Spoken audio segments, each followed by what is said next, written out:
Hi mga Mima! Welcome back to my channel! Charing! So first things first, before mag-start ang ating shift, since work from home tayo, I'll be making my own iced coffee. Kasi, walang sa tulog. Ang babaitang ito. So, let's make my iced coffee. So, first things first, of course, kailangan natin ng kutsara. Wala pa akong kutsara na ilagay.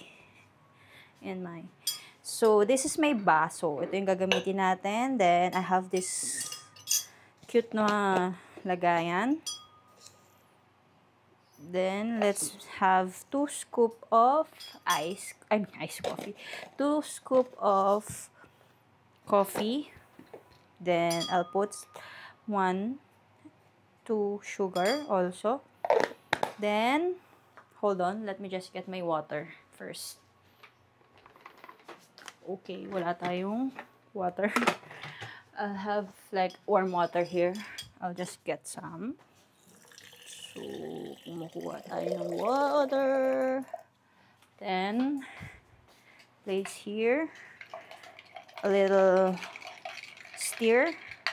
But to make it very, very nice, I have this hudok.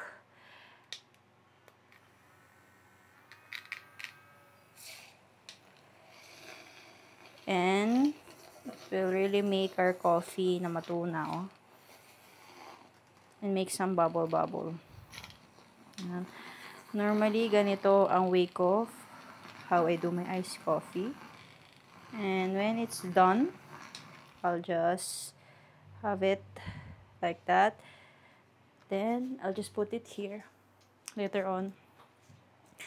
After this, I'll just have some ice. Normally, wala akong cube ice as of now. So, I'm using this as my ice. Ano siya? Dinurog ko na ice. So, ayan. Haluin lang natin.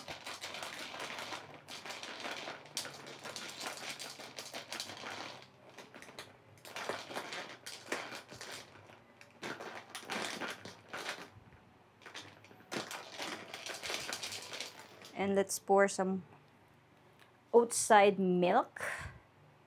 As you can see here. Wala akong malaking outside milk. But yeah. This will be very nice na. And voila.